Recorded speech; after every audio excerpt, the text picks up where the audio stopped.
इतिहास से संबंधित महत्वपूर्ण इंपॉर्टेंट क्वेश्चन एंड आंसर इसी से के साथ वीडियो की शुरुआत करते हैं। पहला क्वेश्चन है, किस प्रकार की महापाषाण संरचना में कब्र के चारों ओर पत्थर के टुकड़ों को गोलाकार आकृति में स्थापित किया जाता था? ए संगोरा व्रत, बी मेनहार, सी महापाषाण तुम्ब, डी शैलकृत गुफाएं। इसी के साथ इसका सही आंसर ऑप्शन है संगोरा व्रत। इसी के साथ संगोरा व्रत प्रागैतिहासिक पत्थर की प्रकृति है जो समानांतर मेगालिथिक खड़े पत्थरों की एक रैखिक व्यवस्था है। इसी के साथ अगला क्वेश्चन, इंडिया शब्द इंडस से आया जिसे संस्कृत में क्या कहा जाता था? इसका सही आंसर आप लोग कमेंट में दीजिए। ए भानु, बी आद्य, सी सर्वत्य, डी सिंधु। इसी के साथ इसका सही आंसर डी सिंधु। इसी के साथ अगला क्वेश्चन,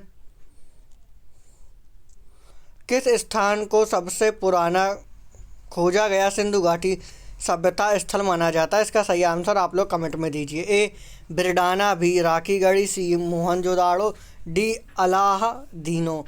इसी के साथ इसका सही आंसर आप लोग कमेंट में दीजिए। इसी के साथ इसका सही आंसर ऑप्शन ए बिरडाना। बिरडाना को सिंधु घाटी सभ्यता की सबसे पुरानी खोज माना जाता है। यह भारतीय पुरातत्व सर्वेक्षण द्वारा किए रेडियो डेटिंग के अनुसार सबसे पुराना है। यह 757 से 6200 ईसा पूर्व पुराना है। इसी के साथ अगला क्वेश्चन, सिंधु घाटी सभ्यता का बंदरगाह शहर निम्न में से कौन सा था? ए कालीबंगा, बी लोथल, सी राखीगढ़ी, डी धौलवीरा। इसी के साथ इसका सही आंसर आप लोग कमेंट में दीजिए। इसी के साथ इसका सही आंसर बी लोथल। लोथल प्राचीन सिंधु घाटी सभ्यता के सबसे प्रमुख शहरों में से एक है। लोथल आधुनिक राज्य गुजरात के भाल क्षेत्र में 3700 ईसा पूर्व से स्थित है। इसी के साथ अगला क्वेश्चन, सिंधु घाटी सभ्यता में निम्नलिखित में से कौन सा शहर अस्तित्व में था? ए हड़प्पा, बी सांची, सी मुजीरिस, डी अयोध्या। इसी के साथ इसका सही आंसर ए हड़प्पा। इसी के साथ अगला क्वेश्चन, प्राचीन सिंधु घाटी सभ्यता का एक प्रमुख शहर लोथल निम्नलिखित में से किस राज्य में स्थित है? ए गुजरात, बी राजस्थान, सी हिमाचल प्रदेश, डी पंजाब। इसी के साथ इसका सही आंसर ऑप्शन ए गुजरात।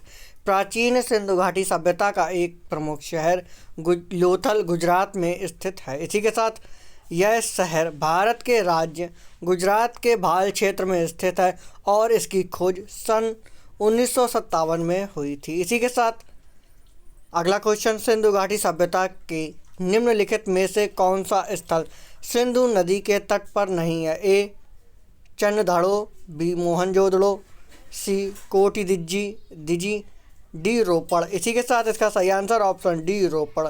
इसी के साथ रोपड़ सतलुज नदी के तट पर है। इसी के साथ अगला क्वेश्चन, निम्नलिखित में से किस स्थल से हड्डी के उपकरण प्राप्त हुए? इसका सही आंसर आप लोग कमेंट में दीजिए। इसी के साथ इसका सही आंसर आप लोग कमेंट में दीजिए। इसी के साथ इसके ऑप्शन आपकी स्क्रीन पर अवेलेबल है। ए चोपनी मांडो, बी महदाहा, सी काकोरिया, डी आदमगढ़। इसी के साथ इसका सही आंसर बी महदाहा। इसी के साथ अगला क्वेश्चन, हाथी दांत का पैमाना कहाँ मिला? ए धौलवीरा में, बी लोथल में, सी कालीबंगा में, डी वाड़ावली में। इसी के साथ इसका सही आंसर बी लोथल में। हाथी दांत का पैमाना लोथल में पाया गया। इसी के साथ अगला क्वेश्चन, किस स्थल पर पाषाण काल से हड़प्पा सभ्यता तक के सांस्कृतिक अवशेष प्राप्त हुए? इसका सही आंसर आप लोग कमेंट में दीजिए। इसी के साथ इसके ऑप्शन आपकी स्क्रीन पर अवेलेबल है। उमरी, कोटिदिजी, सीबा, कालीबंगा, डी मेहरगढ़। इसी के साथ इसका सही आंसर डी मेहरगढ़। यह स्थान मेहरगढ़ वर्तमान में बलूचिस्तान पाकिस्तान के कच्ची मैदानी क्षेत्र में है। इसी के साथ अगला क्वेश्चन, भारत में पशुपालन एवं प्राचीन साक्ष्य कहाँ से प्राप्त हुए? ए अंजीरा से, बी दम्ब सादत से, सी किली गुल मोहम्मद से, डी मेहरगढ़ से। इसी के साथ इसका सही आंसर डी मेहरगढ़ से। भारत में पशुपालन एवं कृषि के प्राचीन साक्ष्य मेहरगढ़ से प्राप्त हुए। इसी के साथ अगला क्वेश्चन, हड़प्पा सभ्यता की खोज किसने की थी? A Dayaram Sahni, B Rakhaldas Banerjee, CMS Vats, D अन्य। इसी के साथ इसका सही आंसर ए दयाराम साहनी। हड़प्पा सभ्यता की खोज दयाराम साहनी ने की थी। इसी के साथ 1921 में दयाराम साहनी ने हड़प्पा का उत्खनन किया। इस प्रकार इस सभ्यता का नाम हड़प्पा सभ्यता रखा गया। वह राखलदास बनर्जी को मोहनजोदड़ो का खोजकर्ता माना गया। इसी के साथ अगला क्वेश्चन, निम्नलिखित में से हड़प्पा सभ्यता के मेहरगढ़ पुरा स्थल में किस प्रकार के घर के अवशेष मिले? ए त्रिकोणीय या वृत्ताकार, आयताकार या वृत्ताकार, वर्गाकार या आयताकार, वृत्ताकार या वर्गाकार। इसी के साथ इसका सही आंसर सी वर्गाकार या आयताकार। इसी के साथ मेहरगढ़ में जानवरों की हड्डियों और घरों के अवशेषों के प्रमाण खोजे गए हैं। यह पहला स्थान है जहां लोगों ने जौ और गेहूं उगाना शुरू किया।